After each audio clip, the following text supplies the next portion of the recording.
Assalamualaikum warahmatullahi wabarakatuh. Jumpa lagi dengan saya di channel Ani UMT. Kali ini kita akan membahas tentang transfusi darah dan rumusan untuk melakukan transfusi darah.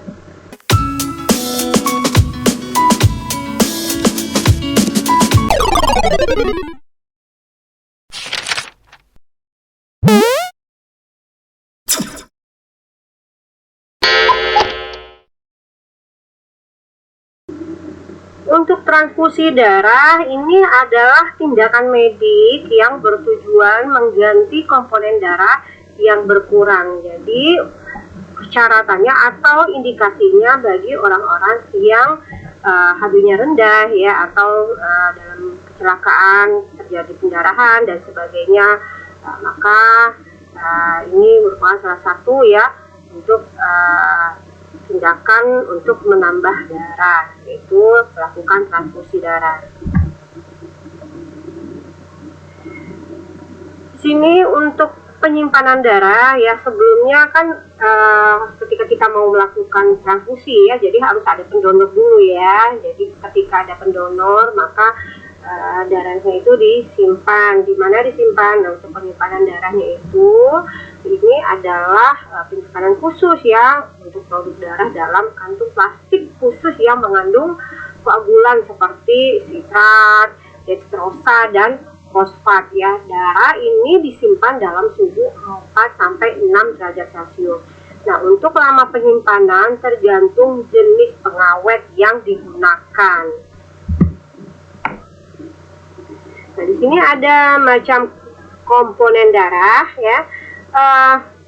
Komponen darah ini ada 6 macam ya kalau di sini. Yang pertama, darah utuh biasanya itu dikasih kode dengan WB, kemudian darah endap dengan kode PRC, kemudian darah merah cuci itu washed red cell, kemudian trombosit untuk trombosit konsentrat ya, itu dikasih kode TC, kemudian flash frozen plasma itu kodenya FFP, kemudian of precipitate ya, ini tidak ada kodenya, langsung aja seperti itu ya.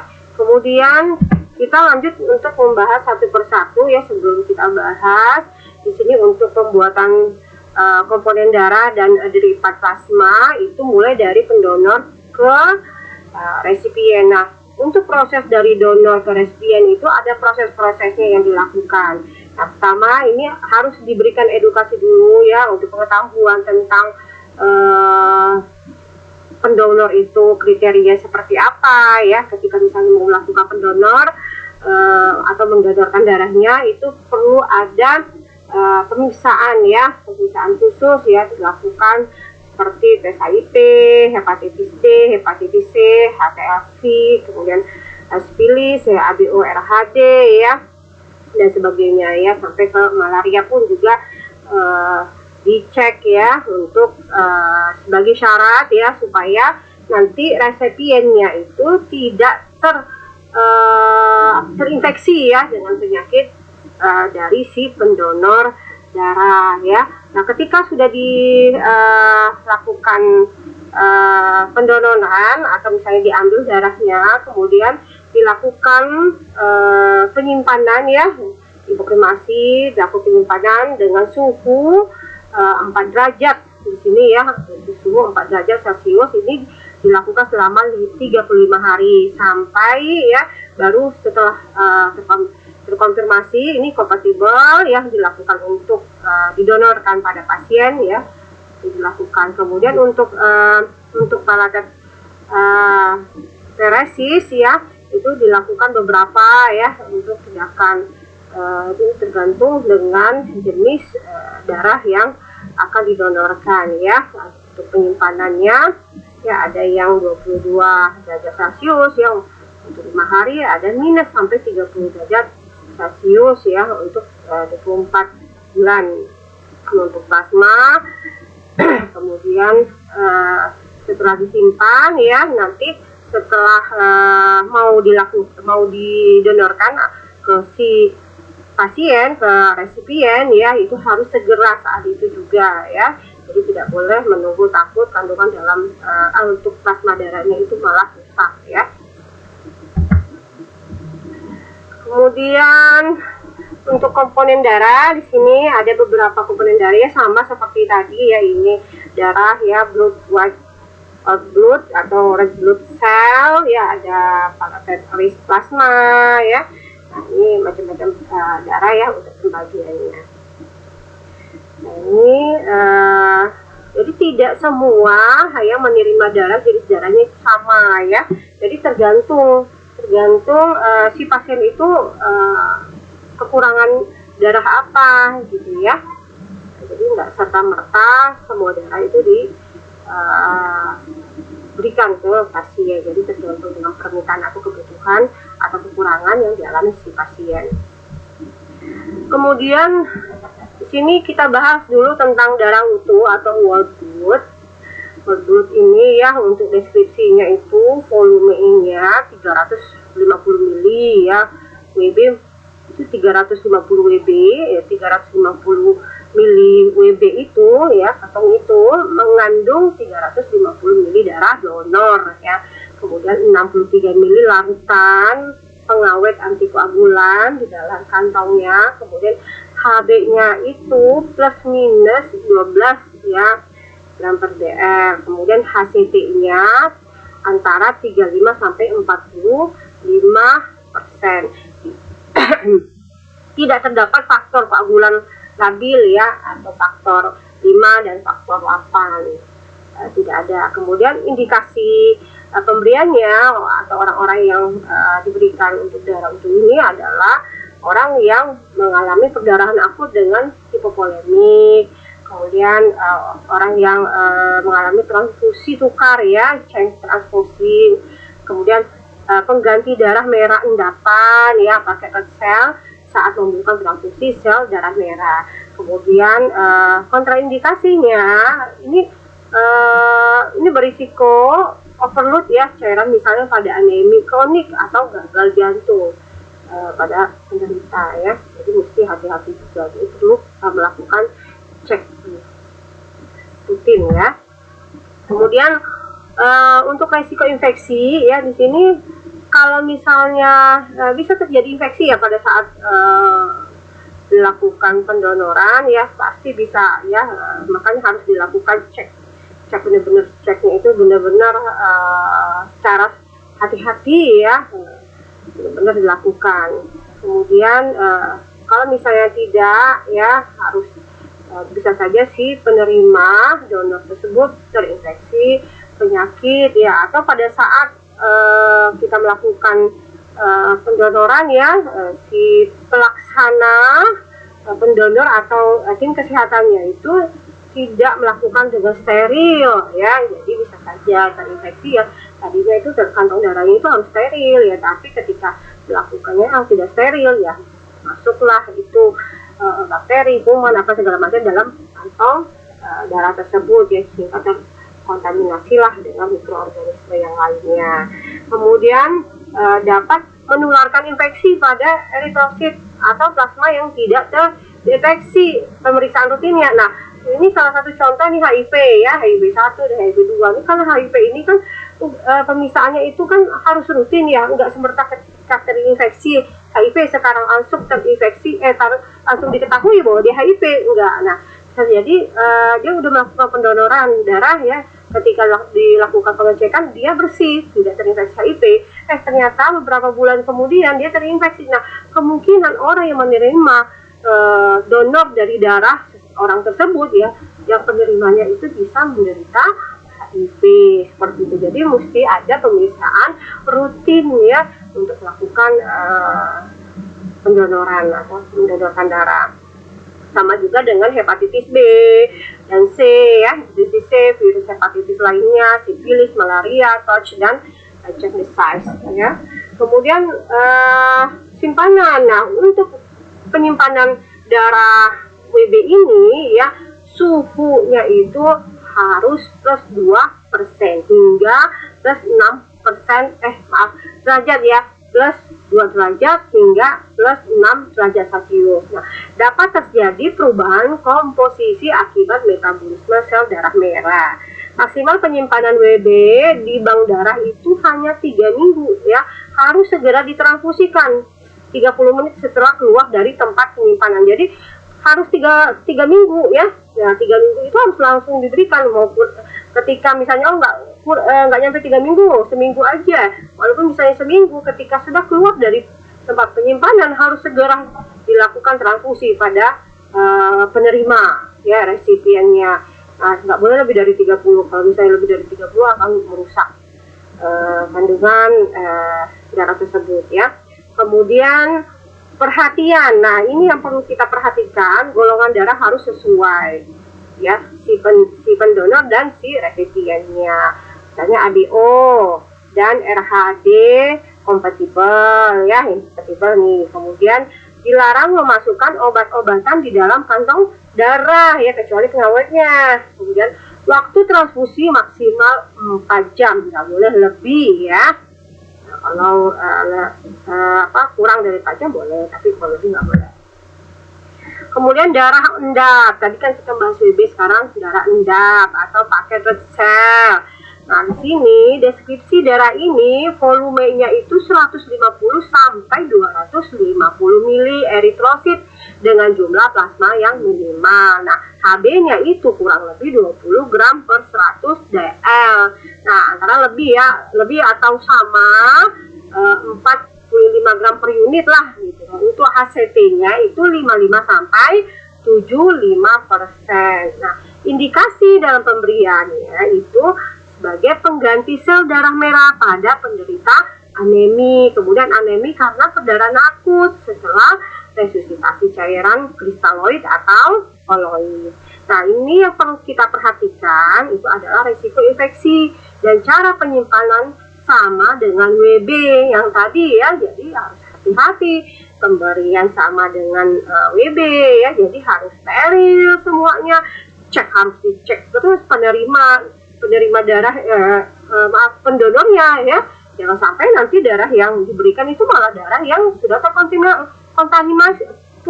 terkontaminasi gitu ya, atau orang yang pendonor itu punya penyakit tertentu yang bisa mengakibatkan si penerima itu terinfeksi suatu penyakit imun dan lain-lainnya. Kemudian menambah infus cairan ya. Menambah infus cairan, diberikan cairan NS ya 50 sampai 100 mili dengan infusnya itu Y yang tipe Y ya.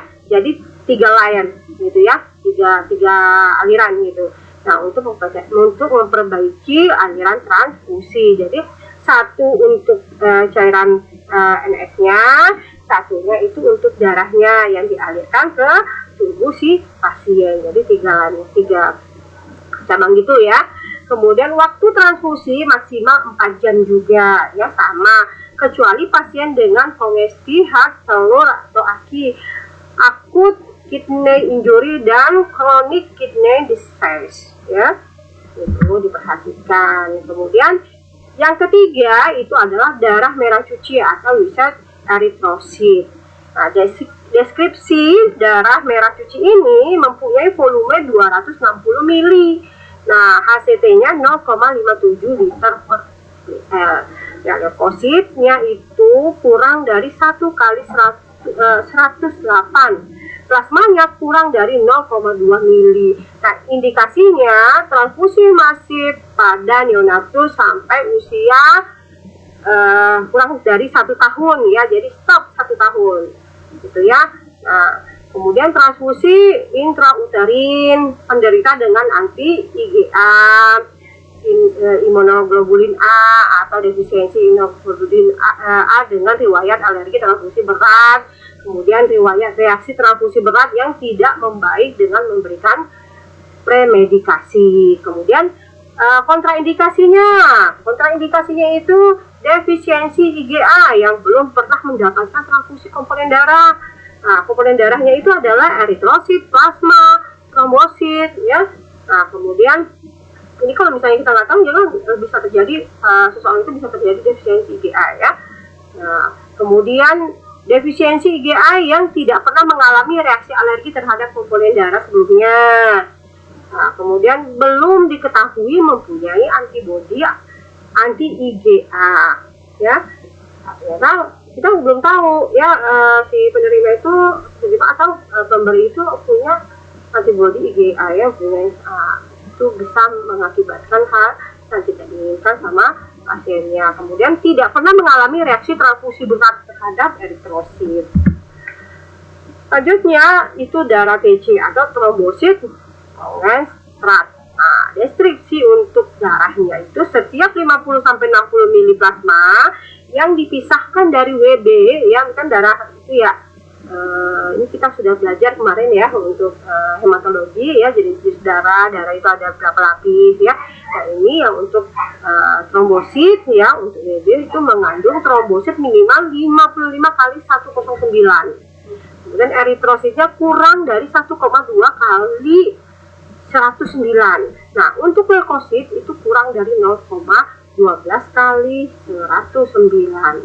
Nah, untuk indikasinya, perdarahan akibat trombositopeni atau gangguan fungsi trombosit, kemudian pencegahan perdarahan karena trombositopeni atau gangguan susun tulang ya, kemudian kurang dari 10.000 per mikroliter, dan profilaksis terhadap para preoperatif dengan trombosit kurang atau sama dengan 50.000 per mikroliter kecuali ya operasi trepanasi dan kardiovaskular kurang atau sama dengan 100.000 mikroliter gitu ya maksudnya. Kemudian kontraindikasinya untuk ITP ya, idiopathic trombositopeni purpura ya tanpa perdarahan. ITP trombositopeni purpura tanpa perdarahan. DIC yang disseminate intravascular coagulation yang tidak diterapi. Kemudian trombositopenia terkait sepsis hingga terapi definitif dimulai atau pada hipersplenisme gitu ya. Lintir lidah ini. Kemudian untuk dosisnya 1 unit TC per 10 kg berat badan. Pada dewasa 60-70 kg itu, kemudian 1 unit platelet itu ya dari 4-6 donor itu mengandung 240 kali 10 pangkat 9 trombosit. Nah, ini fungsinya untuk meningkatkan trombosit 20-40 kali 10 pangkat 9 per liter. Nah, untuk peningkatan trombosit kurang efektif bila terdapat kondisi-kondisi seperti splenomegaly, ya, penyakit DIC, dan sepsis. Nah, untuk komplikasinya itu PNHTR, febrile non-hemolytic. Dan reaksi alergi urtikaria ini sebenarnya jarang terjadi. Nah, ini ya alat yang digunakan ya untuk melakukan transfusi, yaitu alat transfusinya ya. Ini ada filternya ya. Ini filter impuls ini ya. Kemudian ini platelet administration set ya. Seperti ini. Nah, ini ya, ini infuset ya, infuset ini yang biasa kita gunakan untuk transfusi ya, biasanya itu infuset yang makro ya, makro yang kita gunakan. FFP atau fresh frozen plasma yang berikutnya ya, jadi sudah FFP atau fresh frozen plasma. Ini deskripsi darahnya itu plasma dipisahkan kemudian dari 1 kantong WB. Kemudian maksimal 6 jam nih ya, kemudian dibekukan pada suhu kurang atau minus 25 derajat Celcius ya, atau bisa lebih ya, tapi nggak boleh kurang.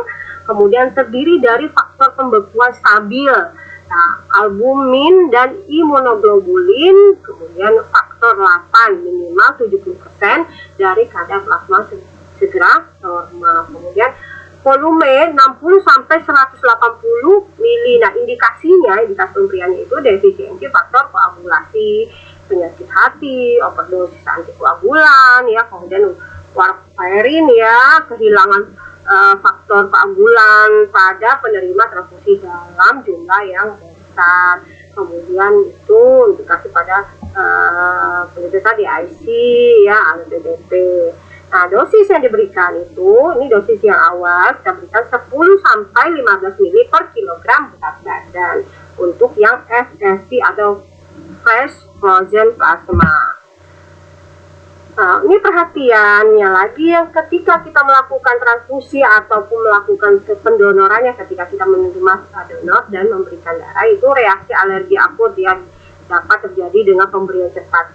Jarang terjadi reaksi anafilaktik berat. Hipovolemia bukan suatu indikasi ya ABO yang kompatibel untuk menghindari reaksi hemolisis. Diberikan segera setelah cawing dengan alat transfusi darah standar. Faktor koagulan itu labil, cepat terdegradasi ya, kemudian berikan maksimal 30 menit setelah cawing. Nah, untuk penyimpanannya, pada penyimpanan untuk jenis darah ini yaitu minus 25 derajat Celcius atau lebih, bertahan hingga 1 tahun ya, lumayan lama. Misalnya penyimpanannya itu minus 25 derajat Celcius ya, atau lebih ya, bisa saja bertahan sampai 1 tahun ya, lumayan lama ya. Beda dengan jenis darah yang lainnya ya. Kemudian sebelum digunakan harus cawing dalam air 30-37 derajat Celcius. Jadi ini ketika dikeluarkan dalam penyimpanan, jadi harus dicawing dulu dalam air ya sampai 30, airnya itu ya, suhu airnya itu 30-37 derajat Celcius ya, suhu ininya kantong darahnya gitu ya. Cawing dulu dalam air ya sampai 30-37 derajat Celcius di dalam darah. Nah, suhu yang lebih tinggi akan merusak faktor pembekuan dan protein dalam darah ya. Kemudian sekali cawing harus disimpan pada suhu plus 20 derajat Celcius hingga plus 60 derajat Celcius. Nah, untuk jenis darah yang lain yaitu presipitat. Untuk deskripsi darah ini, resepitasi dari FFP saat cawing itu 4 derajat Celcius dan dicampur 10-20 ml plasma. Kemudian berisi setengah F8 dan fibrinogen darah utuh. F8 itu sekitar 80-100 unit ya per kantong. Fibrinogennya itu 150-300 mg per kantong. Nah, indikasi pemberiannya itu alternatif terapi F8 konsentrat pada defisiensi faktor non-Willebrand disease, faktor 8 hemofilia A, kemudian faktor yang ke-13. Kemudian sumber fibrinogen pada gangguan koagulopati koagulopati dapatkan misalnya di IC ya. Perhatian ya, di sini berikan segera setelah cawing dengan set transfusi darah standar maksimal 30 menit setelah cawing atau pencairan. Nah, di sini untuk rumusannya, jadi setiap jenis darah itu rumusannya itu berbeda ya, tapi tahun itu rumusnya sama, tapi faktornya itu berbeda ya, karena jenis darah itu mempunyai faktor yang berbeda-beda. Rumusnya itu HB normal dikurangi HB pasien, kemudian hasilnya. Hasil penjumlahan dari HB normal dikurang HB pasien ini dikalikan berat badan. Ini berat badan si penderita ya, si penerima ya, bukan berat badan yang si pendonor. Dikali jenis darah ya. Nah, kalau misalnya di sini keterangan HB normal sama dengan HB yang diharapkan ya. HB normal itu HB yang diharapkan, kalau misalnya perempuan berapa, laki-laki berapa normalnya ya. Kemudian HB pasien. HB pasien itu HB pasien saat ini yang penderita HB-nya berapa sekarang misalnya. Jadi HB normal dikurangi HB pasien saat ini. Nah, hasilnya itu dikalikan berat badan si pasien kemudian jenis darah yang akan diterima oleh si pasien. Nah, kalau misalnya nih di sini WB, maka dikalikan 6. Kalau misalnya versi, kemudian dikalikan 3, seperti itu ya. Nah, ini rumusan transfusi darah. Untuk whole blood atau WB itu 6 dikali ya hasil penjumlahan HB tadi ya, HB normal dikurangi HB pasien saat ini ya, kemudian dikali berat badan. PRC 3 kali penjumlahan tadi hasil darah normal ya dikurangi darah pasien dikali berat badan. Konsentrat juga ya, ini dikalikan 0,5, SLP ini dikalikan 10, kemudian sirup presipitat ini dikalikan 0,5. Kemudian ini rumusan albumin ya, ini hampir sama rumusan darah. Nah, albumin juga ya, ini albumin itu sama, jadi albumin normal dikurangi albumin pasien. Nah, hasil dari penjumlahan albumin normal dikurangi albumin si pasien, hasilnya itu dikalikan berat badan si pasien saat ini, kemudian dikalikan 40, kemudian dibagi 100 ya, hasil kemudian dikali 2. Nah, sama dengan itulah hasilnya ya kan, diterima albumin yang akan diterima oleh si pasien. Baik, terima kasih. Hanya ini yang dapat saya sampaikan ya, semoga bermanfaat karena materi ini masuk ke dalam praktek ya, praktek keperawatan medikal bedah ya, masuk dalam praktek keperawatan medikal bedah ya. Jadi semoga bermanfaat bagi kita semuanya ya, bukan hanya untuk saya saja tapi kita semuanya. Bagi yang melihat video ini ya, terima kasih ya, lebih dan kurang saya mohon maaf. Saya akhiri, wassalamualaikum warahmatullahi wabarakatuh.